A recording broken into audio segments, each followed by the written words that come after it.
Smart Bourse vous est présenté par Tikeo Capital.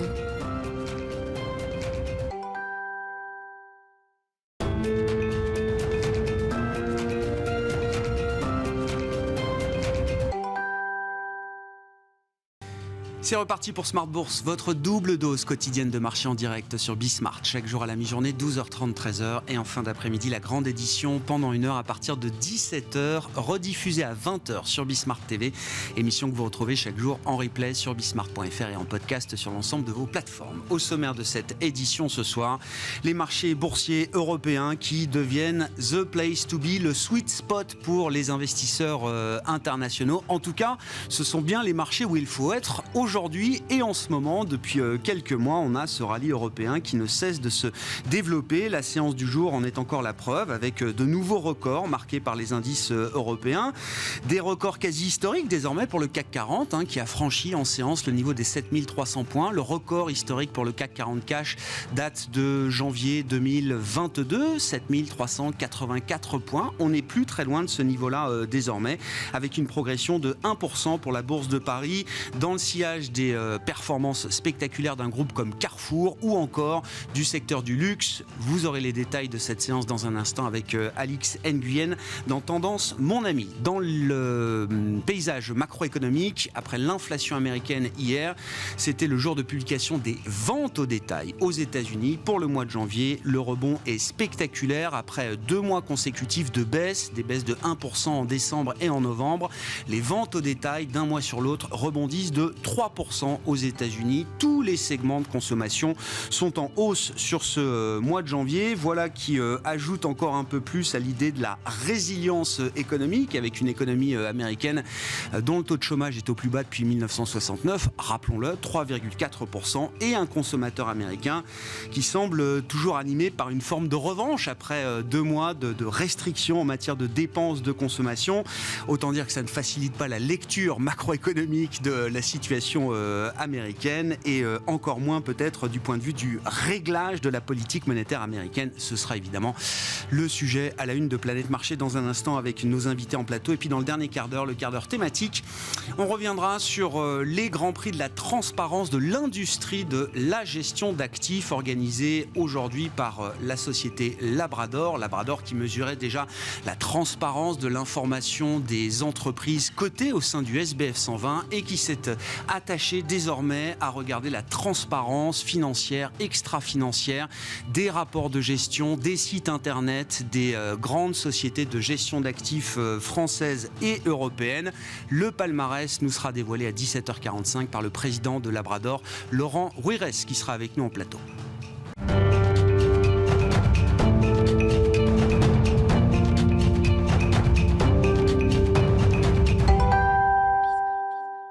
Mais d'abord, les infos clés du jour sur les marchés en cette fin de séance en Europe. Une journée positive pour les actions européennes. Alix Nguyen et un CAC 40 qui flirte avec les 7300 points. Et oui, merci au secteur du luxe. Il se trouve entre autres porté par la décision de la Banque centrale chinoise d'effectuer de nouvelles injections de liquidités dans le système financier pour faire face à l'afflux des demandes de crédit après l'abandon de la politique zéro Covid. À noter que le marché avance toujours prudemment, en attestent les faibles volumes d'échanges. Aux États-Unis, selon le département du commerce en janvier, les ventes au détail dépassent largement les attentes et rebondissent de 3% en janvier, grâce notamment à la fréquentation en hausse des bars et restaurants, mais aussi par les ventes de voitures. Et puis, toujours aux États-Unis, l'activité manufacturière de New York se contracte de nouveau en février. C'est en revanche un peu moins qu'attendu, mais le niveau d'emploi recule pour la première fois depuis plus de 2 ans. Et puis, au Royaume-Uni, en janvier, l'inflation ralentit à 10,1% contre 10,5% en décembre. Elle reste cependant à des niveaux historiquement élevés. Et puis du côté des valeurs qui ont fait l'actualité aujourd'hui, c'était une journée de grand swing pour Kering qui nous a fait du -5, +5. Et pour la première fois, Kering a dégagé un chiffre d'affaires annuel supérieur à 20 milliards d'euros, et ce, grâce à la dynamique d'Yves Saint Laurent. A contrario, Gucci et Balenciaga ont rendu l'année 2022 difficile. Kering souffre en effet d'un ralentissement qui persiste du côté de chez Gucci. Au 4e trimestre, sa marque phare a pleinement fait les frais des turbulences sanitaires du marché chinois, avec un recul des ventes de 7%. Et puis dans le luxe, toujours, LVMH dépasse les 400 milliards d'euros de capitalisation après avoir grimpé des 0,6% à un niveau record de 797 euros. C'est la première fois qu'une société européenne atteint des sommets de cette ampleur. Depuis le 1er janvier, le titre LVMH a bondi d'environ 18%, une hausse quasiment 2 fois plus rapide que celle de l'ensemble du CAC. Il représente 17% de la capitalisation totale du CAC. Dans ce contexte, l'artiste Pharrell Williams a été nommé directeur artistique de la mode masculine chez Louis Vuitton. Et puis la vedette du jour, c'est Carrefour, avec des performances opérationnelles spectaculaires sur l'exercice écoulé. Il s'agit du premier distributeur à publier ses résultats annuels. Carrefour annonce avoir réalisé un chiffre d'affaires en hausse de près de 9% en 2022. À l'étranger, Carrefour marche aussi très bien, notamment en Amérique latine. Au Brésil, par exemple, il réalise plus de 11% de son chiffre d'affaires. Tendance, mon ami, chaque soir, les infos clés de marché à 17h en direct avec Alix Nguyen dans Smart Bourse sur Bismart.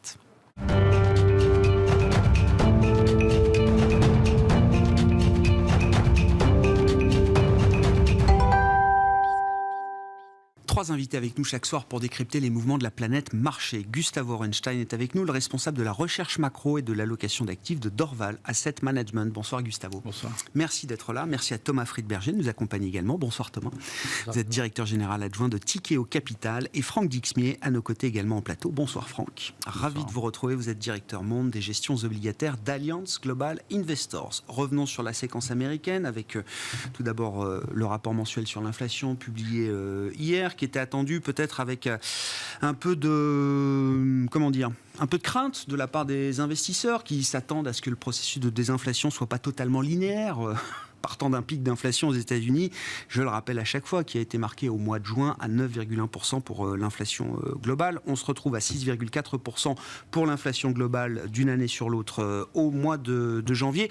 Que nous apprend ce dernier rapport sur l'inflation aux États-Unis, Franck, dans la lecture de la big picture désinflationniste qu'on a déjà depuis plusieurs mois aux États-Unis? Oui, une confirmation, l'inflation totale décélère. Bon, c'est pas une grosse surprise, on s'y attendait tous. Il y a des effets de base qui sont réellement monstrueux, notamment sur les prix de l'énergie. Donc ça va nous accompagner tout au long de 2023. Et à moitié une surprise sur la résilience, en fait, la résistance de l'inflation cœur. Et c'est là véritablement ce que regardent les investisseurs. Enfin, dans notre scénario macro sur 2023, on attend que l'inflation cœur passe au-dessus de l'inflation totale, donc il va falloir s'y habituer. Et ce qui est très, très intéressant, en fait, c'est qu'au-delà de l'inflation, on a eu l'inflation, on a eu les ventes au détail aujourd'hui, on a eu un rapport emploi qui était très très fort la semaine dernière. C'est tout ce faisceau d'indices qui convergent vers le thème de la résilience de l'économie américaine.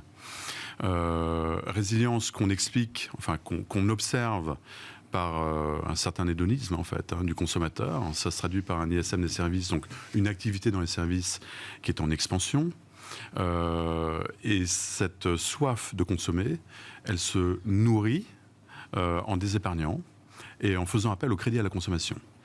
Il faut avoir en tête aussi que le revenu des ménages des Américains a cru pendant la crise Covid, grâce à l'hélicoptère-monnaie. Et donc on a eu la concession d'épargne qui est un matelas qui est utilisé donc par les Américains pour consommer. Pour revenir sur l'inflation, je crois qu'il y a quelque chose de très intéressant, c'est qu'il faut regarder vraiment de très près en fait les composantes sur l'inflation cœur et notamment cette boucle prix-salaire qu'on voit aux États-Unis et qu'on ne voit pas en zone euro, pas trop. Et c'est intéressant de se remémorer un peu comment ça marche en fait. C'est pas uniquement des salaires plus élevés en réponse à une inflation plus élevée. Ce qui boucle réellement, c'est le comportement d'achat qui en résulte. Donc des Américains qui bénéficient de salaires plus élevés et qui consomment avec ces revenus plus élevés. Et c'est là que ça boucle. Et c'est ce que regardent les marchés de très très près. Et ça a nourri un repricing extrêmement impressionnant des anticipations de hausse de taux de la Fed. Quand vous regardez les contrats 3 mois euro-dollar en décembre 2023, donc ce que les marchés anticipent comme étant les taux à 3 mois à la fin de cette année, par rapport au plus bas de cette année, donc 2023, on a 80 BP de repricing à la hausse. Donc c'est énorme. D'accord. C'est réellement énorme. Enfin, on parlera plus tard des banques centrales. Ça, c'est le marché qui s'ajuste sur le taux terminal de la Réserve fédérale américaine. Et aussi sur la durée du maintien de ce taux restrictif. Oui, taux terminal, pas forcément, parce que décembre 23, c'est peut-être pas le taux terminal. Mais en tout cas, c'est une anticipation de marché qui traduit beaucoup plus de hausse de taux qu'elle n'était anticipée précédemment. Et quelque part, enfin, les marchés trouvent aujourd'hui dans les statistiques économiques qui ont été publiées sur les dernières semaines beaucoup d'arguments pour suivre de beaucoup plus près le discours de la Fed. Parce que, en fait, tout est écrit, tout est dit dans les commentaires des banquiers centraux, et notamment de Jérôme Powell. Il y a toujours eu un certain scepticisme des investisseurs par rapport au thème on va continuer à monter les taux, la priorité de la lutte contre l'inflation, et non seulement on va les monter, mais on va les maintenir. Et ça, les marchés sont en train de repricer ça, mais ce n'est pas tout à fait terminé. Et quand on regarde dans les composantes cœur de l'inflation, donc Jérôme Powell a mis le focus sur l'inflation cœur des services ex-housing, en dehors de l'inflation liée au logement, au coût du logement, au loyer imputé, etc. Cette partie-là, elle reste très collante. La désinflation, j'allais dire énergétique notamment, ne suffira pas à abaisser cette inflation cœur dans les services. On devrait voir une décélération sur l'inflation cœur aussi. Mais ce qui est important, c'est à quel niveau, en fait, cette inflation cœur va se stabiliser, va se maintenir. Et c'est ça qui va dicter réellement le comportement de la Réserve fédérale. Donc ça, c'est un élément absolument clé. Est-ce qu'on entre dans une phase plus difficile en termes de désinflation aujourd'hui aux États-Unis, Gustavo? Encore une fois, je le rappelle, tout le monde a en tête que ce ne sera sans doute pas un processus facile et linéaire. Là, on a eu 6 mois de désinflation assez rapide. On franchissait des marches à la baisse assez spectaculaires. Je crois qu'en décembre, on passait de 7,1% à 6,5% en matière d'inflation globale. Là, on voit bien que la marche nous fait passer de 6,5 à 6,4%. C'est déjà une vitesse, une cadence de désinflation qui est déjà moins élevée. Oui, non, tout à fait. En fait, dans l'inflation, il y a d'abord une hausse du niveau des prix, un saut, et ça, alors, avec un peu de persistance, et ça s'est vu. Effectivement, les effets de base vont disparaître au fur et à mesure. Par contre, le rythme instantané qui reste après tout ça, effectivement, est probablement trop élevé. Et il y a une question de où est-ce qu'on va atterrir. Alors, ce qu'on voit aujourd'hui quand on regarde les services ex-housing, alors effectivement on atterrit trop élevé, on va dire, sachant qu'on imagine que les housing, donc la partie donc des loyers, etc., va beaucoup baisser devant nous. La logique, c'est que ça va baisser. Ça met un certain temps, mais ça ne peut que baisser. Du coup, c'est ce qu'a fait Jérôme Powell. Il a juste enlevé, puisque ça va baisser, je ne regarde pas trop, je regarde le reste. Et le reste va se stabiliser effectivement à un niveau peut-être trop élevé, mais il y a quand même une question qui est complexe aussi pour la Réserve fédérale, c'est que mettons que ce niveau, ça soit 3,5-4, bon, à 3,5-4 d'inflation, vous ne créez pas une énorme crise, vous n'essayez pas de casser complètement l'économie, tout ça pour passer de 3,5-4 à 2. Il y a une vraie question de, concrètement, qu'est-ce qu'on fait quand on est à la Réserve fédérale ? Est-ce que, quelque part, on n'a pas intérêt à laisser sa chance au soft landing et à dire, je ne vais pas m'énerver maintenant. En tout cas, la situation ne le mérite pas. C'est pas évident de se chausser les chaussures de Volcker avec 4% d'inflation. Ça semble vraiment exagéré, on est trop long. Enfin, c'est pas beaucoup non plus. C'est perceptible dans le discours des banquiers centraux qu'il faut écouter, qui donnent le ton? Alors, pas pour l'instant. Les dernières minutes, donc, celles qu'on connaît, donc c'était en décembre, étaient très au quiche. On attend avec impatience les minutes donc, du février, parce qu'ils vont être publiés, je crois, le 22 février. Donc je pense qu'il va y avoir de plus en plus de débats au sein de la Réserve fédérale, entre les différents membres, pour essayer d'équilibrer un petit peu le discours. Il y a quand même eu une désinflation, il faut bien le noter, le dire plus clairement. Il y a une désinflation. Elle n'est peut-être pas suffisante, il y a encore du chemin, mais le chemin ne peut pas non plus être si loin que ça. Et donc, du point de vue des marchés financiers, c'est ça qui est voilà, si vous simplifiez complètement la chose, et souvent sur les marchés, vous juste simplifiez. À la fin de la journée, c'est souvent binaire, oui. Vous oubliez tout ça, vous dites, ben voilà, le gros de la hausse des taux, elle est quand même passée. Oui, il y en a encore un peu peut-être, mais le gros, forcément, 80%, je parle. Et du coup, c'est pas les derniers points de base qui vont vraiment complètement et radicalement changer le scénario. Et ça, c'est le côté effectivement très, très optimiste et qui explique une partie, je pense, effectivement, du mouvement des marchés. C'est un risque de ce point de vue-là que le marché aille. Alors c'est ce qu'on m'a expliqué, que le marché jouait de manière très rapide toute l'histoire, le endgame. Évidemment, on arrive proche du taux terminal, derrière c'est une pause, et derrière la pause, inévitablement dans la tête des investisseurs, c'est des baisses de taux. Pas d'autres options possibles. Et le marché est déjà à la fin de l'histoire. C'est-à-dire que si l'inflation est moins un problème, l'horizon se débouche un peu. Vous êtes capable de regarder au-delà du ralentissement, il y a bien un ralentissement aux États-Unis, la production industrielle. Alors, ce qui se passe dans le ralentissement, c'est que l'économie américaine aussi est assez hétérogène. Donc, il y a un ralentissement très clair dans l'immobilier, on en parle déjà depuis plusieurs semaines, dans la partie industrielle. Par contre, les services tiennent plutôt, l'économie reste plutôt forte de ce côté-là, et ça se voit sur le marché du travail, qui est un endroit très, très, très pourvoyeur d'emplois. Mais il y a bien quand même un ralentissement. Donc, mais qui est dans certains secteurs, qui n'est pas suffisamment généralisé peut-être pour entraîner toute l'économie. Mais comme il y a un ralentissement, vous ne pouvez pas non plus faire comme si on n'avait pas. Pareil, sur les parties obligataires, oui, ça peut encore monter, mais la Fed ne peut pas non plus s'énerver énormément parce que ça ralentit quand même. Ouais. Franck, vous aviez un... Oui, juste une petite remarque. C'est un complément. Un espèce de paradoxe, alors peut-être qu'il est qu'apparent, mais c'est assez fascinant d'observer ce scepticisme en fait des investisseurs à intégrer pleinement le potentiel de hausse de taux de la Fed, alors même qu'ils ne doutent pas une seconde que la Fed va y arriver. Parce que quand vous regardez les anticipations d'inflation, elles sont basses. La prime d'inflation a disparu des marchés. Vous avez un spread entre les anticipations d'inflation et l'inflation réalisée qui est monstrueux. Donc les marchés n'en doutent pas, mais par contre... Ils ont plus confiance dans la Fed que la Fed elle-même. Ils ont du mal à intégrer le voyage qui va permettre d'y arriver. Je comprends. Ça, c'est un risque. Le risque, on l'a aujourd'hui. C'est ça. C'est qu'on a une tension sur les taux. On a un repricing qui est sans doute pas tout à fait terminé. Bon, mais c'est un risque qui est très spécifique, qui est vraiment sur la classe obligataire, sur les taux courts, qui semble pas se diffuser au reste des classes d'actifs. Alors qu'on a vécu dans la partie front-loading, chaque fois qu'on réévaluait le taux terminal, ça tanquait dans tous les marchés. En 2022, entre les actions et les taux, ça peut faire très très mal quand même, ce genre de phénomène de recalibration des attentes. Donc attention, c'est pas tout à fait terminé, et notamment en zone euro.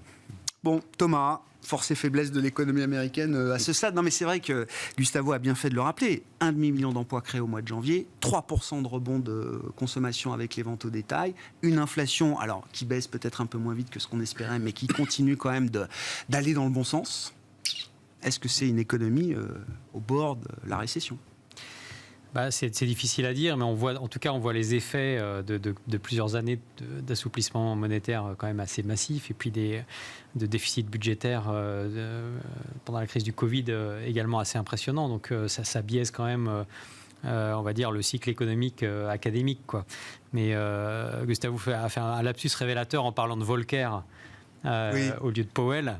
Mais en fait, parce que... Non, mais Volcker. Il disait bien, on ne met pas les chaussures de Volcker. Oui, c'est ça, il ne peut pas être... Parce qu'en fait, on voit bien quand on regarde le cycle précédent, on comprend mieux maintenant pourquoi ça a mis 9 ans entre le démarrage de l'inflation et c'est le moment où ça a commencé à baisser. C'est qu'en fait, il y a eu des erreurs de politique monétaire entre-temps qui sont probablement dues à des questions qui se sont posées, qui sont les mêmes que celles qu'on se pose aujourd'hui.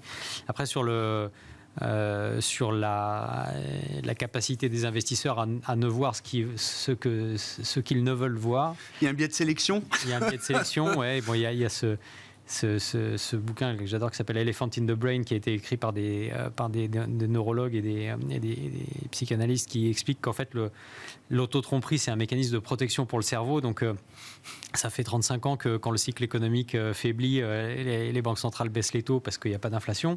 Et puis là les banques centrales vous disent noir sur blanc qu'en fait ça ne va pas se passer comme ça, mais on ne veut pas le voir, quoi. Donc il y a un peu de ça aussi, probablement. Qu'est-ce que vous regardez dans la dynamique de l'économie américaine, puisque force est de constater que l'emploi va très bien, il y a une job security peut-être historique sur le marché du travail américain qui permet, voilà, avec les revenus tirés de son travail, de continuer à consommer, ce qu'expliquait Franck. Où est-ce qu'il y a des poches de risque, dans quel domaine, et qu'est-ce qui pourrait entraîner l'économie américaine dans un ralentissement qu'on semble avoir complètement oublié aujourd'hui? Bon, faut regarder où est le levier, parce qu'il y a quand même beaucoup de leviers dans le système, aux États-Unis et dans le monde d'une manière générale, et donc faut regarder là où il est, et là où il y a potentiellement des problèmes de financement dus à des remontées de taux d'intérêt, notamment des emprunts à taux variable. Alors il y a le secteur de l'immobilier qui est assez évident, avec les taux de mortgage au-dessus de 6%. On commence à voir, mais pas seulement aux États-Unis, des situations dans l'immobilier se gripper très très fort. Bon, il y a le private equity LBO. Ouais. En moyenne aux États-Unis, on est plutôt autour de 7 fois les bidas sur les niveaux de levier là-dedans. Donc, qu'est-ce qui va se passer? Bon, c'est trop tôt pour le dire. Ça met beaucoup de temps à s'ajuster. Mais donc c'est plutôt là qu'il faut regarder. Moi, en fait, ce qui m'inquiète, c'est plus tellement, on va dire, le risque d'une récession forte. Quoique c'est quand même une éventualité qu'il faut quand même garder en tête, mais c'est plutôt les chocs de liquidité. Et les chocs de liquidité, je pense qu'on n'est qu'au début. On a eu quelques alertes avec les fonds de pension anglais, maintenant avec ces fonds semi-liquides immobiliers corps américains.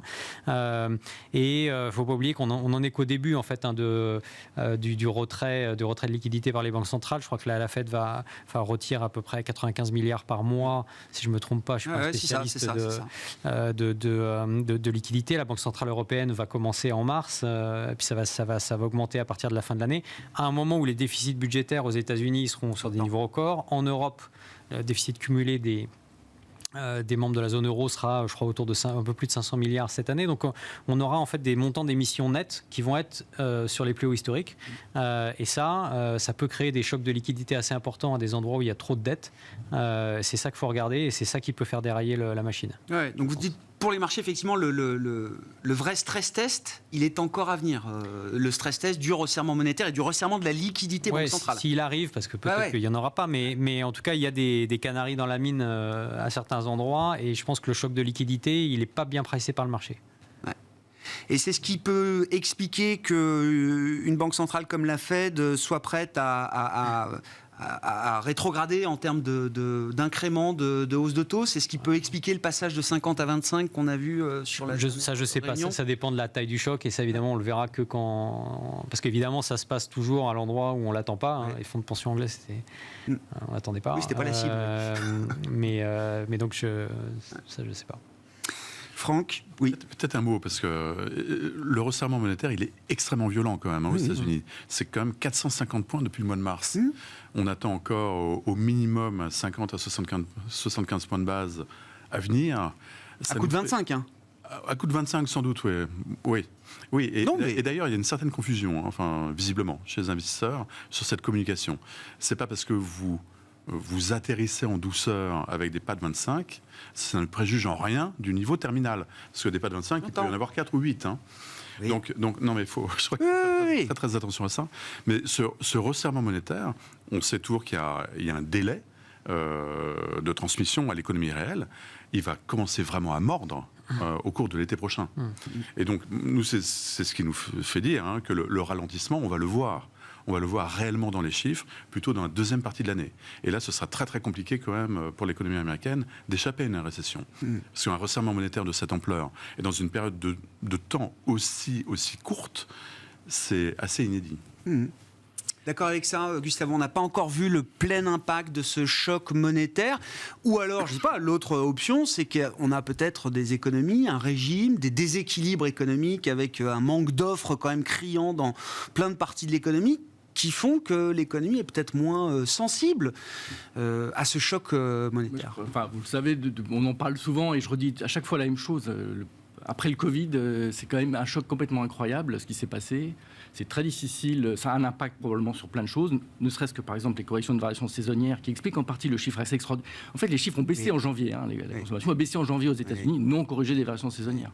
Elle a beaucoup accéléré, parce que comme ça arrive chaque mois de janvier, bon, c'est la méthode statistique. Mais bon, avec ce qui s'est passé dans les 3 dernières années, je pense que les corrections des variations saisonnières, c'était pas prévu qu'on arrête l'économie, qu'on la ferme, qu'on l'ouvre.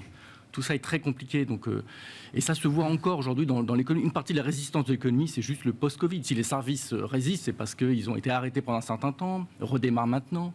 Les gens ne sont pas partis en vacances, repartent maintenant. Donc tout ça soutient l'économie pendant que d'autres morceaux ralentissent. Les morceaux les plus sensibles au taux d'intérêt ralentissent, effectivement. C'est le cas de l'immobilier, c'est évidemment le plus important. L'automobile, voilà un autre secteur dont on parle souvent, mais lui, il accélère. Pourquoi ? Mais parce qu'on n'a pas pu vendre de voitures, parce qu'on ne pouvait pas les produire. On se met à les produire maintenant.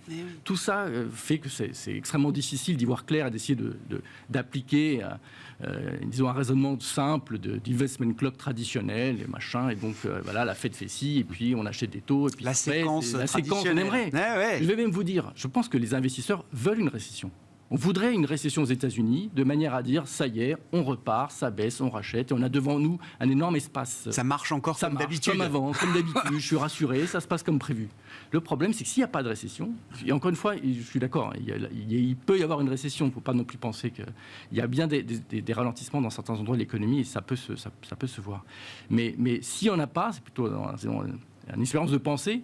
Si on n'a pas, c'est vrai que c'est du coup les taux d'intérêt, effectivement, 5 finalement c'est pas si élevé que ça. Alors est-ce que c'est 6 les taux d'intérêt réels, du coup là, les 1,5 que tout le monde attend, en fait c'est peut-être 2, 3, 4. Il y a un doute sur ça s'il n'y a pas de récession. Et donc c'est tous ces pensées qui sont dans les marchés et qui créent aussi un peu de doute. Mais encore une fois, si on simplifie vraiment à l'extrême, 2023 c'est une année de désinflation, pas de souci. Le gros de la hausse des taux, à la fin, elle est quand même passée. En effet, effectivement, les 425, 450, peut-être 500.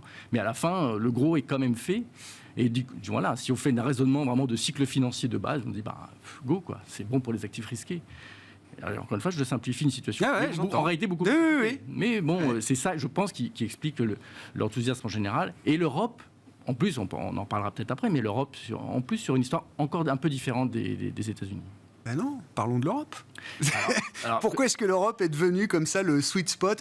Alors, je ne sais pas si c'est le lieu idéal où il faut être, mais en tout cas, c'est le lieu où il faut être. En tant qu'investisseur global, si vous n'êtes pas en Europe, vous ratez quelque chose, visiblement. Oui, mais c'est vrai que l'Europe bénéficie tout d'un coup de 3 choses. Bon, la première chose, c'est que l'Europe, c'est vraiment l'inverse de l'année dernière. L'Europe, c'est l'endroit où il ne fallait pas être l'année dernière. Le choc énergétique, la fin d'un monde, tout ce qu'on veut, les dépressions allemandes au maximum. Enfin bon, le moral était vraiment très très bas. Et puis finalement, non, c'est pas la fin du monde. L'Europe va survivre. L'énergie, en fait, on s'adapte. Il y a un truc incroyable. La macro s'adapte quand même un peu. Nous sommes des pays très riches, on l'oublie parfois. Et donc on s'adapte, il y a des moyens de s'adapter, c'est ce qu'a fait l'industrie, c'est ce qu'a fait l'économie. Et du coup, quand on passe de très très négatif à juste médiocre, parce que la situation est quand même médiocre, il ne faut pas non plus imaginer que c'est... Mais bon, ça suffit quand même déjà à rebaisser beaucoup les primes de risque, elles étaient déjà très, très élevées. Bon, ça c'est en partie déjà joué, je dirais, mais bon, ça c'est un premier effet. Deuxième effet, c'est la réouverture de la Chine. La grande histoire, quelque part, de 2023, ça va être cette réouverture de la Chine. Or, c'est plutôt bénéfique, non pas tant d'ailleurs à l'économie européenne qu'aux entreprises européennes. Et ça, c'est un point sur lequel on insiste tout le temps. Séparer dans votre esprit la question des entreprises européennes de la question de l'Europe. On peut être très déprimé sur l'Europe, tout ce que vous voulez, mais ça n'a que peu de rapport avec les entreprises européennes. Et il se trouve leur siège social est en Europe. Mais enfin, elles fabriquent partout dans le monde, vendent partout dans le monde. Et on parlait le luxe, c'est pas la France, c'est autre chose. C'est le monde. Et donc, il ne faut pas confondre les deux. Et le monde, lui, surtout avec la réouverture chinoise, c'est plutôt favorable à l'Europe par rapport aux États-Unis. Et dernier point favorable à l'Europe, c'est que l'Europe n'est pas très sensible non plus à la question de la réserve fédérale américaine. La politique monétaire américaine, ça peut faire peur en Asie, ça peut faire peur aux émergents, mais pas dans la zone euro. On est une zone suffisamment grande, une monnaie suffisamment solide, finalement. On peut affirmer une forme d'indépendance. Il y a une certaine indépendance du point de vue monétaire, même si la Banque centrale européenne est aussi en train de resserrer, clairement, et il y a beaucoup de chemin à parcourir. Et ça, c'est, je dirais, le bémol. C'est que plus ça va bien en Europe, plus la Banque centrale européenne va devoir effectivement resserrer. Elle a de l'espace pour le faire, mais à la fin, ça reste quand même des conditions plutôt favorables. Qu'est-ce qui vous intéresse dans ce Goldilocks européen, Thomas? Sur le plan des marchés, hein, effectivement, Gustavo l'a bien expliqué, on parle de l'investissement dans les marchés financiers, d'actifs risqués notamment. Ça semble être l'endroit où il faut être. Il y a un vrai intérêt pour l'Europe de la part d'investisseurs non européens. Ça, c'est sûr. Moi, je pense que c'est assez structurel, d'ailleurs, pour plusieurs raisons. La première, c'est que finalement, la militarisation du dollar américain dans la crise ukrainienne, donc le gel des avoirs russes, fait réfléchir pas mal de monde, notamment des gens qui ont beaucoup d'actifs en dollars. Et donc il y a un sujet de diversification, très clairement. Le deuxième sujet, c'est que on peut, je pense, dire que la démondialisation est maintenant un fait, c'est-à-dire que depuis 2008, les échanges internationaux en pourcentage du PIB baissent. Hein, le pic a été atteint en 2008. Donc on peut parler d'une tendance, ça fait 15 ans et puis ça accélère. Et dans ce contexte-là, autant dans la mondialisation, l'Europe avait quand même pas mal souffert du manque de cohésion du marché domestique. Donc manque de création de champions qui vont ensuite être compétitifs à l'international. Autant dans la démondialisation, il y a un vrai cas pour l'Europe avec un marché de 450 millions d'habitants, un bon niveau d'éducation, une bonne culture financière, des juridictions stables et favorables au business. Et on voit bien dans nos activités, par exemple, de private equity, où on apporte du capital minoritaire à des entrepreneurs qui, grâce à ce capital, vont construire des champions européens par acquisition. Il y a un vrai cas de création de valeur en Europe là-dessus. Donc prendre des champions régionaux ou nationaux, en faire devenir des champions européens, ça crée beaucoup de valeur. Et il y a beaucoup de fonds de pension à l'ouest, mais aussi à l'est, des fonds souverains qui s'intéressent beaucoup à ce sujet-là. Merci de le dire, Thomas et les autres. Non, mais enfin, moi, je suis dans les débats quotidiens. C'est l'IRA américain, c'est une honte. Et nous, en Europe, comment on va faire? Comment on va répondre? Regardez toutes ces entreprises qui vont partir, mettre leurs usines en Europe, etc. Vous dites, il y a des investisseurs non résidents, internationaux, qui ont une vision différente de l'avenir de l'Europe, de ce point de vue-là. Avec un d'entre eux ce matin qui est venu nous voir de très loin, dans un pays qui a réouvert il n'y a pas très longtemps, pour nous dire exactement ça. Et en plus de ça, l'intérêt, je pense, de la transition énergétique, pour le coup, dans lequel l'Europe est leader, là, il n'y a pour l'instant pas de sujet, peut-être qu'on va se faire attraper, mais pour l'instant, l'Europe est leader, ça devient un vrai sujet de compétitivité pour les entreprises. C'est-à-dire qu'en plus d'adresser le sujet climatique, quand vous rapatriez, quand vous faites du re-onshoring ou du friendshoring, je ne sais pas comment vous... Oui, du rapatriement, de la relocalisation. Vous êtes moins efficient, vous allez produire dans des endroits où c'est plus cher de produire, adresser l'efficience énergétique de vos bâtiments, de vos process industriels, de vos supply chains, de vos flottes de camions, ça vous permet de rester compétitif. Là-dessus, l'Europe fait beaucoup d'investissements aujourd'hui qui la rendront compétitive dans 10 ans. Donc même si l'énergie aux États-Unis, enfin dans 10 ans, peut-être moins, même si l'énergie aux États-Unis est moins chère aujourd'hui et qu'il y a vraiment un cas de, quand vous êtes un producteur industriel, aller produire aux États-Unis, c'est intéressant pour ça. Je peux vous dire que d'ici quelques années, en Europe, on sera très compétitif grâce à l'efficience énergétique des bâtiments, des transports, etc. Et il y a bien des entreprises et des investisseurs qui ont cette vision de durabilité long terme. Les gens qui raisonnent sur le long terme, les fonds de pension, les fonds souverains. Est-ce que vous êtes en train de décrire un cas où les marchés européens deviendraient des marchés de croissance, en tout cas moins tilté value dans l'esprit, notamment des investisseurs, que ce qu'on a eu de croissance plus locale, parce qu'il y a une relocalisation de toute façon de l'économie. Mais... puisqu'on parle de l'Europe, il y a un mot de la Banque Centrale Européenne, peut-être. Franck, tout le monde s'est quand même réajusté sur l'idée de la croissance européenne. Alors, j'ai même vu Bruxelles à plus 0,9. Est-ce que ça limite le risque de surprise économique positive encore devant nous, maintenant que tout le monde est recalé sur l'idée qu'il y aura un peu de croissance quand même cette année en Europe? Et qu'est-ce que ça implique pour la Banque Centrale Européenne qui mettra à jour ses projections le 16 mars prochain? Oui, c'est très intéressant. Donc on va scruter bien évidemment les prévisions de croissance et d'inflation surtout. Parce que les dernières prévisions d'inflation de la Banque Centrale Européenne n'étaient pas très engageantes sur sa capacité à atteindre son objectif, même en 2025. Donc ça va être scruté. Pour la Banque Centrale Européenne quand même...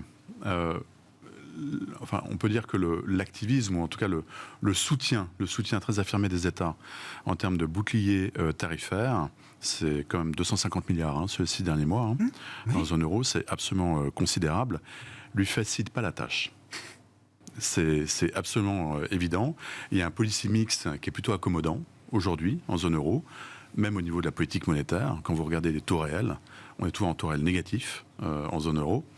Donc, avec une politique budgétaire qui est légèrement accommodante, mais avec des plans massifs de bouclier tarifaire. Donc, ça va sans doute l'amener à maintenir en fait ce discours hawkish qu'elle a adopté. Je crois que le tournant, c'est un peu Jackson Hole pour tout le monde, en fait. Oui. C'est le tournant de l'été, oui. on va dire. Le tournant de l'été, et qui se traduit par effectivement des anticipations de plus en plus élevées de hausse de taux terminale pour la zone euro. Il y a quelque chose que les investisseurs ont bien compris, c'est que la BCE allait garder ses taux sur des niveaux élevés pendant longtemps. Donc, on n'a pas tout à fait la même lecture de marché par rapport aux États-Unis, notamment.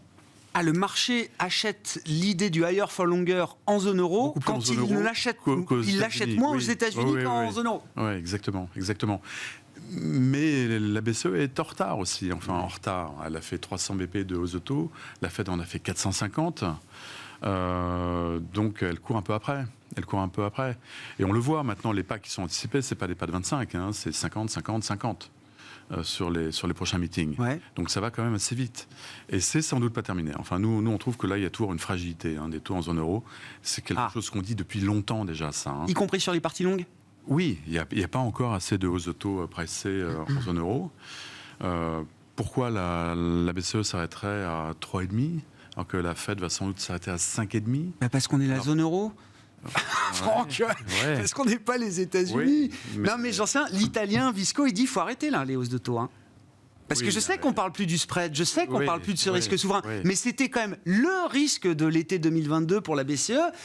Tout le monde disait, mais vous verrez, la BCE veut normaliser, elle pourra au mieux mettre ses taux à zéro, mais aller tellement au-delà, le risque souverain, le spread, l'Italie, etc., tout ça empêchera la BCE de faire ce qu'elle a fait au final, c'est-à-dire déjà plus de 300 points de base de hausse de taux. Mais ça, on n'y croit pas. D'accord. On n'y croit pas. Et l'enjeu clé, c'est l'ancrage des institutions. Vous croyez pas à quoi au réveil du risque souverain?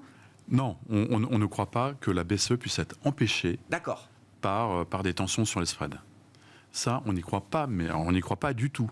Tout dépend du niveau de tension, j'imagine. Oui, mais à la limite, il y a des outils pour ça. Et elle a communiqué d'une façon assez vague, mais il y a des outils pour ça.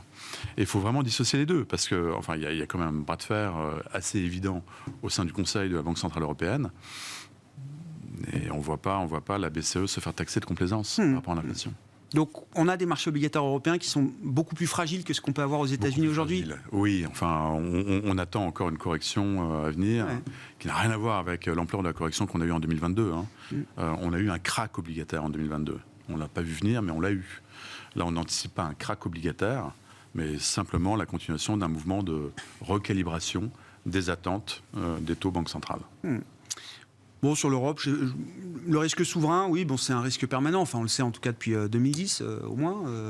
C'est un risque qui peut rester endormi encore quelques temps, dans une phase où, effectivement, Thomas le rappelait, on va rentrer dans des logiques de réduction de bilan, etc., ce qu'on n'a pas encore vu dans le resserrement monétaire. Enfin, il y a la partie TLTRO qui a quand même été. Et la partie réduction de la liquidité bancaire. Ce qu'on peut dire, ça c'est juste une constatation, c'est que le choc. Enfin, il y a bien eu une hausse des taux assez importante et l'Italie n'est pas partie dans le décor. Bon, ça c'est juste un constat. Est-ce que ça veut dire que de coup tout est réglé? Non, mais je constatons quand même que ça a quand même en partie eu lieu sans que. Donc, en tout cas, jusqu'à preuve du contraire, tout ça a l'air de... Ça aussi, ça doit rassurer des investisseurs non résidents de voir que l'Italie n'est pas partie dans le décor, justement, cette fois. Pas dans le décor. Et puis, bon, politiquement, voilà, on sait que du moment qu'on ne touche pas trop à la question de l'Europe, on ne touche pas trop... disons qu'on est sérieux budgétairement, pour le reste, on peut raconter tout et n'importe quoi, c'est moins problématique. Donc, l'Italie réussit à passer, parce que voilà, son gouvernement... vraiment s'est aligné vraiment sur la politique européenne et puis voilà, et donc d'un point de vue économique en tout cas ne propose rien d'autre et du coup tout ça calme beaucoup les... Voilà. Après il y a toujours du bêta dans les taux italiens, forcément dans les journées difficiles, mais ça part pas complètement effectivement dans le décor et du coup c'est assez rassurant. Mais je suis d'accord, en tout cas c'est clair qu'il n'y a pas de valeur dans les taux longs européens, et alors encore moins dans les taux allemands. Voilà, la seule raison pour laquelle on peut acheter vraiment des taux allemands, c'est se dire qu'on se trompe complètement, que ça va se casser complètement la figure et qu'il y a un énorme choc de liquidité, par exemple. On achète de l'or, quoi. On voit un coffre-fort comme d'hab. L'équivalent de l'or des marchés financiers, quoi. On va dire. Donc, voilà. Mais sinon, je vois pas bien, en termes de valeur, l'intérêt. Bon. Si on dit un mot quand même des logiques d'investissement qui vous animent chacun en ce moment, chez Tikehau, Thomas, dans les grandes classes d'actifs que vous adressez, il y a toujours des opportunités, j'imagine. Est-ce qu'il y a des endroits où il y en a plus que d'autres ? Il y en a toujours, il y en a beaucoup. Donc on est assez excités pour 2023. Sur les marchés liquides qui nous intéressent plus là, dans cette émission, on voit de la valeur sur le crédit, court terme notamment. Donc partie courte des courbes de crédit. On pense que le risque est bien rémunéré là, sur cette partie-là. Les subordonnées financières nous excitent aussi toujours pas mal, notamment sur les émissions Tier 1 bancaires des grandes banques qui sont surcapitalisées. Et quand vous avez entre du 7 et du 9% pour des grands noms bancaires comme ça, on aime bien. Là aussi, non, mais un mot quand même sur le secteur bancaire. Je reprends votre investisseur non résident qui regarde l'Europe avec des yeux différents. Est-ce que le regard sur le secteur bancaire européen aussi a changé par rapport au regard qu'on avait il y a 10 ans ? Oui, forcément. Ouais. Il est beaucoup plus capitalisé. C'est probablement pas de là que viendra le coût s'il y a un coût qui vient. Ouais. Le problème de liquidité, il est plutôt... là, on parle beaucoup d'autres secteurs financiers, dont l'asset management d'ailleurs, mais pas le secteur bancaire. Voilà. Et puis sur les actions, on aime bien les valeurs de ce qu'on appelle de qualité, celles qui croissent de manière très régulière, qui sont en général des bons passeurs d'inflation d'ailleurs, parce que c'est des gens qui sont des bons allocataires de capital qui investissent très régulièrement dans plein d'endroits du monde où ils produisent beaucoup de petites choses qui vendent en pouvant repasser l'inflation. Donc on parle des biens de consommation notamment. Donc ça, on aime bien ces valeurs-là. Et en dehors des marchés liquides, on peut dire un mot aussi. En dehors des marchés liquides, on voit beaucoup d'intérêt sur le secondaire de private equity et de dette privée, parce qu'il y a les portefeuilles traitent avec de décotes, on trouve là, des décotes très importantes. Alors ça peut aller de 30-40% pour des portefeuilles classiques de private equity, ça peut être du moins 60, moins 70 sur des portefeuilles de venture par exemple. En dette privée, c'est aussi des décotes assez importantes, 20 à 30%. Donc on le voit quand même sur ces marchés non cotés. Il y a des vendeurs forcés. C'est ça. Il y a des vendeurs forcés sur ces marchés-là. Donc il y a ça, les situations spéciales nous occupent beaucoup. Et puis après, sur les marchés de grandes tendances, transition énergétique, cybersécurité, digitalisation de l'industrie, en private equity, il y a des grosses choses à faire là-dessus. Dans l'univers obligataire, Franck, là, quel type d'opportunité Oui, la zone euro, c'est un petit peu tôt, mais on aime bien le crédit. On aime bien le crédit en zone euro, mais on aime bien la dette émergente, surtout dans l'environnement qu'on connaît, avec la réouverture de la Chine, notamment. C'est une bonne chose. Sachant que quand vous regardez en masse, à peu près tous les émergents ont fait leur tournant en termes de politique monétaire. Ils sont vraiment eux, ils ont pivoté. Oui. Enfin, les banques centrales de ces pays-là. Légèrement, ou sur un plateau. Donc ça, c'est fait. Cet ajustement-là est terminé. Là aussi, très différent des crises précédentes. Ces banques centrales de ces pays, Brésil ou autres, ont anticipé beaucoup plus que... Oui, ça a été comme très très dur en 2022. Oui. Le choc a été extrêmement brutal sur la classe d'actifs. Mais c'est vrai que ces pays-là ont plutôt bien géré, bien géré les choses. Il y a le high yield asiatique aussi qu'on regarde. Alors ça a été comme une performance absolument hallucinante. Depuis fin octobre, c'est 30% de performance sur le high yield asiatique. Donc on aime bien, et c'est vrai que bon, le marché chinois, c'était plus de 50% de la capi du marché il y a 2 ans. La crise immobilière est passée par là. Sur le crédit. Oui, d'accord. La crise immobilière est passée par là, parce que la majorité des émetteurs étaient dans ce secteur. Donc maintenant, c'est 20 à 25%. Mais encore une fois, c'est un secteur qui bénéficie de plans de soutien. On attend aussi un plan de relance en Chine, qui devrait arriver. On ne serait pas très très surpris que ça arrive. Donc là, il y a une conjonction assez favorable. Une relance de quoi ? Budgétaire. Oui, non. Une relance pour faire quoi ? De l'infrastructure, des autoroutes, des ronds-points et des immeubles, ou une relance différente ça peut être en direction des ménages, notamment. Ouais. Ça peut être un soutien. Oui, mais ça serait un signal quand même. Oui, ça peut être un soutien absolument majeur. Oui. Ce serait assez logique. Enfin, après cette phase quand même de réouverture, de stabilisation du secteur immobilier, avoir quelque chose de plus, si vous voulez, pour être un catalyseur de reprise. Et on a été surpris par la croissance chinoise, comme beaucoup. Oui. Oui, elle va être 2 fois plus importante cette année que l'an dernier. Bon, elle Ouais. était très faible l'an dernier, effectivement, sur les métriques historiques, mais c'est booming de ce point de vue-là, enfin, côté asiatique et côté chinois. Gustavo, pour conclure avec vous sur les logiques d'investissement chez Dorval. Alors là, dans les portefeuilles diversifiés, alors pas de taux, on ne touche pas du tout au taux ni européen ni américain. On retrouve finalement que le monétaire, alors concrètement le monétaire c'est du crédit court, on fait des ECP, etc. Mais bon, on place 3,5 en euros. Bah, ça fait longtemps qu'on ne faisait pas ça, et donc avec un risque très très très faible, 3,5, ça nous va. Et le reste en actions, actions internationales. Donc voilà, là aussi très très très diversifié. Ouais, il y a des choix à faire en termes de facteurs, en termes de secteurs, de géographie. Mais j'entends, et le fait d'être diversifié au maximum, c'est un choix. On est très diversifié au maximum. Ouais. Et notre expérience de l'année dernière, c'est que les rotations étaient tellement violentes dans tous les sens que c'était absolument impossible de les capter. Et donc on s'est dit que non, il fallait simplement capter le mouvement d'ensemble. Et c'était pas la peine d'essayer de capter un mois ceci, un mois cela. Donc très équilibré et vraiment international. Et voilà, donc du cash, des actions. Et ça fait un bon mélange aujourd'hui pour cette crise. Et bon, en ce moment, effectivement, le marché a beaucoup monté. Bon, quelques poutres ici et là. Oui, la hausse est couverte, j'ai vu ça. J'ai vu que le prix des options pour se couvrir contre une baisse de 10% du S&P était au niveau historique. Oui, non, mais c'est bien, si les investisseurs se couvrent quand les marchés montent. C'est pas illogique sur les portefeuilles patrimoniaux en tout cas. Et surtout parce que le problème c'est comment on se couvre. Habituellement on achète des taux longs, mais là on sent que les taux longs sont pas une super couverture. Et bon, voilà. Du coup, on va sur les marchés optionnels. Les options. Merci beaucoup, messieurs. Merci d'avoir été les invités de Planète Marché ce soir. Gustavo Orenstein, Dorval Asset Management, Thomas Friedberger, Tikehau Capital et Franck Dixmier, Allianz Global Investors.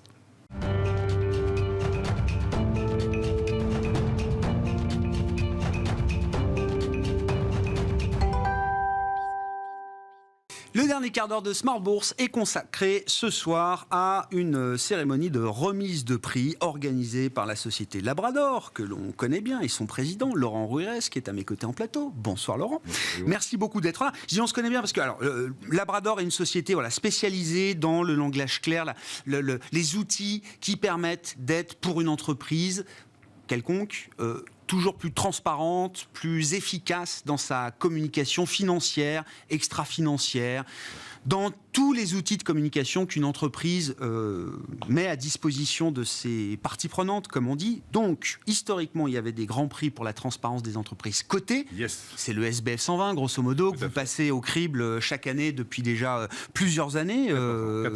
14 ans. Et 4 ans aux États-Unis. Et maintenant, vous vous attaquez à l'industrie de l'asset management avec donc ces premiers grands prix. Alors, Transparency Awards 2022 de l'asset management, il faut le dire en anglais ? Ou on peut le traduire en français aussi, Laurent ? Comme on souhaite. C'est les Américains qui nous ont imposé de faire parce qu'on souhaite vraiment. Les investisseurs regardent l'information de partout, donc c'est bien d'avoir un seul terme. Et puis c'est une industrie globale. Mais non, il n'y a pas à être désolé. Il faut assumer, au contraire. Il faut assumer, au contraire. Qu'est-ce qui vous a amené à vous intéresser justement spécifiquement à l'industrie de l'asset management, partant du monde des grandes entreprises, des entreprises cotées, listées, qui ont un devoir et une obligation d'information réglementaire. C'est pour ça que ces grands prix ont commencé avec les entreprises cotées. Objectivement, c'est notre mission. On est une société à mission, donc on a vraiment comme démarche d'essayer d'apporter de la pédagogie à l'information. Pour ça, il faut qu'il y ait un cadre réglementaire. On ne sait pas faire. Et puis, on essaye de pouvoir juger sur des critères objectifs. En l'occurrence, on pensait qu'il y avait un véritable besoin, a priori, vu les résultats, on ne se trompait pas, d'apporter une certaine pédagogie à ces reportings. Donc voilà pourquoi on a travaillé dessus. Et puis là, on faut être très modeste. Ils sont tout chauds, ils sortent vraiment d'hier. Voilà. On en reparlera dans quelques années. Oui. Les progrès, j'espère qu'ils seront aussi impressionnants que les progrès que l'on a fait. Alors, voilà, quand vous dites il y en avait besoin, qu'est-ce que ça veut dire, Laurent ? Parce qu'au final, vous êtes une référence importante, j'imagine, pour ces sociétés de gestion, en l'occurrence, qui vont avoir enfin un référentiel, 150 critères objectifs, pour elles-mêmes juger de la pertinence confiance et de la transparence de leur information. À l'issue de cette première, cette première échéance, j'ai envie de dire, Laurent, qu'est-ce qui ressort globalement de la manière dont les sociétés de gestion communiquent? Notre philosophie, on n'est pas des juges. Jamais. Non. Donc, non, mais c'est important de le dire. C'est pas parce qu'une boîte est pas bonne en transparence qu'elle ne veut pas être transparente. La plupart du temps, c'est simplement parce qu'elle ne le sait pas. Le grand avantage, c'est qu'à partir de demain, les critères sont publics, il suffit de les appliquer. Donc on peut imaginer après plusieurs années, et notamment c'est ce que l'on dit aux sociétés cotées, que si vous n'êtes pas transparent aujourd'hui, c'est quand même que vous ne souhaitez pas l'être sur tel ou tel domaine. Mais là aujourd'hui, il est tout à fait légitime que les gens qui produisent leur reporting ne soient pas conscients de la manière de faire des modèles standards de pédagogie. On leur propose. Donc encore une fois, on en est là.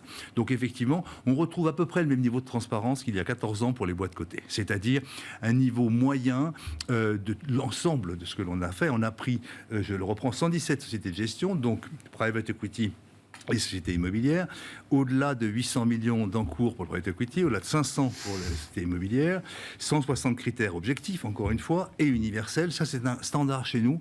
Les critères doivent être objectifs, les mêmes, applicables de la même façon à tous, et universels, c'est-à-dire qu'effectivement, tout le monde doit le prendre. 201 critères... 201 documents examinés, 160 critères, 15 300 données au final. Voilà. Le résultat, c'est que la moyenne globale est à 38% de transparence. C'est à peu près la même chose que les boîtes cotées il y a 14 ans. Mais je suis un peu surpris de ça, Laurent, parce que les investisseurs, et j'en vois à peu près toute la journée autour de ces plateaux, ils sont confrontés justement à la communication financière, extra-financière des entreprises cotées. C'est-à-dire, ils voient bien une entreprise qui communique de manière transparente par rapport à une entreprise qui ne fait pas cet exercice parce qu'elle n'a pas les moyens, parce qu'elle ne veut pas, parce qu'elle ne sait pas, etc. Et en fait, ils ont du mal à s'appliquer à eux-mêmes ce qu'ils demandent souvent de la part des entreprises dans lesquelles ils investissent. Totalement vrai. Totalement vrai. Vous avez raison, mais c'est la même chose pour les entreprises de rating, par exemple, qui jugent tout le monde. Essayez de savoir comment ils fonctionnent. C'est de la même façon, ils ne sont pas du tout transparents. Encore une fois, pour moi, le modèle actuellement, société cotée. Franchement, c'est le modèle de transparence en termes de parties prenantes pour eux. C'est parce que simplement, ils sont tellement contraints qu'au bout d'un moment, ça finit par fonctionner. Les grands prix existent depuis longtemps, ça a fait d'énormes progrès. On va y arriver. Je suis absolument conscient. On va y arriver. Là, on a la même à peu près base qu'au départ, c'est que les grandes sociétés sont les plus transparentes, exactement comme le CAC 40 était très en avance au départ. Normal, plus de moyens, plus de personnes pour y réfléchir, on peut le comprendre. Et ce qui est étonnant avec les entreprises cotées, c'est qu'à partir de 7 ou 8 ans de Grand Prix, ce sont les petites boîtes et aujourd'hui qui sont plutôt devant le CAC 40 parce que c'est souvent plus simple quand on s'en occupe de s'occuper de ça et de réussir à le faire. Voilà, bref, on verra. Très intéressant. Non, mais c'est très intéressant de voir effectivement ce processus qui s'est développé dans les entreprises cotées que vous analysez depuis 14 ans et voir si ce processus se répliquera avec l'industrie de l'asset management. Et on a même lancé les awards de l'éthique et la conformité, même chose. Là, c'était le mois dernier, pour lequel il y a un peu plus de maturité. Bon. 4 prix, donc le prix du reporting du fonds de private equity, le prix du reporting du fonds immobilier, la SCPI, le prix du site internet et le prix du rapport ESG climat, si on prend les choses dans l'ordre. Donc le prix du reporting du fonds de private equity, donc il y a toujours un système de nommer, effectivement, le lauréat pour cette première édition étant donc Sagard. Le fonds Sagard. Sagard et les deux nommés, donc étaient EMZ Partners, donc Euromezzanine, et Apax Partners. Voilà les 3 meilleurs, selon nos critères objectifs, encore une fois, de transparence. Qu'est-ce qui fait la différence, alors, justement, là, dans ce monde du private equity, du reporting du fonds de private equity? Alors, pour être tout à fait objectif, là, pour le coup, je n'ai pas l'ensemble des données, c'est tout chose sort du four. Hein, donc, en revanche, tout sera sur le site, on est à disposition de tout le monde pour donner les détails, parce que je ne vais pas dire de bêtises aujourd'hui. Ce que l'on peut dire en revanche pour le private equity, la difficulté, c'est que ce ne sont pas des documents publics. Donc pour aller les chercher, c'est pas simple. Et donc bravo à tous ceux qui ont accepté de produire leur reporting. On n'a pas eu l'intégralité, contrairement aux autres prix sur lesquels là ils n'avaient pas le choix. Dans ce cas de figure-là, effectivement, on a déjà eu. En revanche. On a un certain nombre d'éléments, mais encore une fois, on vous les tient à disposition, ça sera sur le site, les gens allaient voir, qui posent toutes les questions, on est à leur disposition pour bien connaître leurs notes s'ils le souhaitent.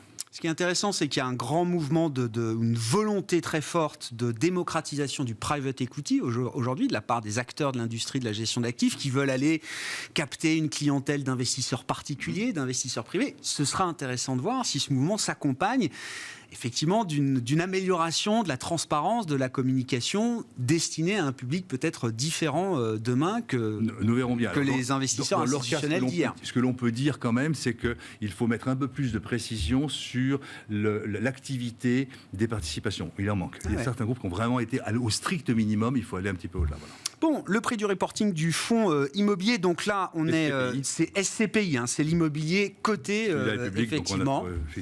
Et donc là, 3 nommés, Norma, Corum et Sofidy, qui est donc le lauréat de cette première édition. Qui est le vainqueur de la première édition. Donc bravo à eux.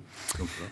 Et puis, alors là aussi, comme dans le monde des entreprises, il y a les reportings, et puis il y a la communication, j'allais dire, la plus grand public, c'est-à-dire le site internet, qui est souvent, comme vous l'expliquez, la première porte d'entrée, le premier point de contact qu'on peut avoir avec une entreprise. Oui, absolument. Et d'ailleurs, on peut remarquer que si on doit comparer les 4 prix, le site internet est le plus mature en matière de transparence. C'est plutôt ceux qui font remonter la note moyenne, ce qui est assez logique quand on y pense.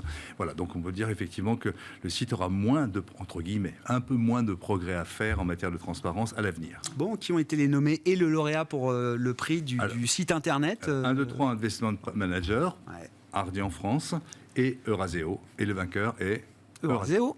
Bon, ouais, des grands noms, à chaque fois, ce sont quand même des grands noms, effectivement, comme vous le disiez. Comme je le disais, le démarrage est souvent porté par les plus grands. Il y a une logique. Des acteurs historiques. Même je note, je vois Apax dans le private equity, Sofidy, bien sûr, Ardian, ce sont des acteurs historiques dans leur domaine. Et Euraseo, bien sûr, donc lauréat du prix du site internet. Et puis, bien sûr, la logique ESG climat, qui est une logique transversale, tout secteur, et qui est évidemment pour l'industrie de la gestion d'actifs, c'est-à-dire un levier de communication fort et important. Modestes, on a beaucoup de travail à faire, même nous-mêmes, pour établir les critères futurs, parce qu'encore une fois, là, c'est vraiment la première étape. Chaque année, on va remettre et retravailler de nouveaux critères, et sur cette partie-là, évidemment, il y a beaucoup de boulot à faire. Prix du rapport ESG climat, qui étaient les nommés, alors, qui est le lauréat, Laurent? CEREA, Andera Partners et Capsas sont les 3 nommés. Le vainqueur est Andera Partners. Andera Partners, donc lauréat de ce prix du rapport ESG climat. Bon, première édition, évidemment, qui en appelle d'autres. Je rappelle qu'il y en a déjà 14 pour les Grands Prix de la Transparence dédiés aux entreprises cotées, avec une version américaine. On peut imaginer, là, au regard de la globalisation de l'industrie de la gestion d'actifs, que très vite, vous puissiez aller aussi sur ce marché américain pour ces Grands Prix. Bien sûr, ça nous est déjà demandé. Il y a un relais des awards aux États-Unis qui est impressionnant. C'est-à-dire que, alors, tous les sujets ne les passionnent pas. Mais parce que, notamment le sujet climat, les entreprises américaines, ils n'ont pas encore connecté. C'est assez étonnant d'ailleurs. En revanche, tout ce qui est social, c'est-à-dire la mixité, le genre, il y a une espèce d'incroyable pression des marchés à ce niveau-là. Mais c'est étonnant. La France et l'Europe, mais la France particulièrement, a peut-être, je sais pas, presque 10 ans d'avance sur la réflexion de l'information liée au climat. C'est impressionnant. On y va. On va vraiment le développer là-bas directement. Voilà. Non, mais c'est intéressant. On parlait avec les investisseurs juste avant. Et effectivement, ils reconnaissent eux aussi que là, il y a vraiment un réservoir de croissance autour des enjeux climatiques en Europe qu'on ne retrouve pas ailleurs. C'est vrai. Et ça crée de la confiance, encore une fois. On ne fait ça que parce que des lecteurs. La transparence existe uniquement parce qu'il y a un lecteur. S'il n'y a pas de lecteur, on s'en fout de transparent. Donc c'est véritablement comment faire pour qu'eux aient confiance. Voilà.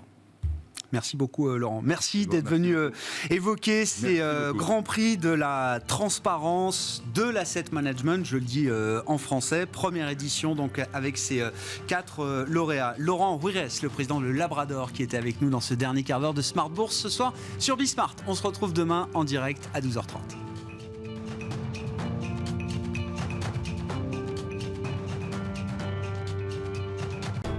Smart Bourse vous a été présenté par Tikeo Capital.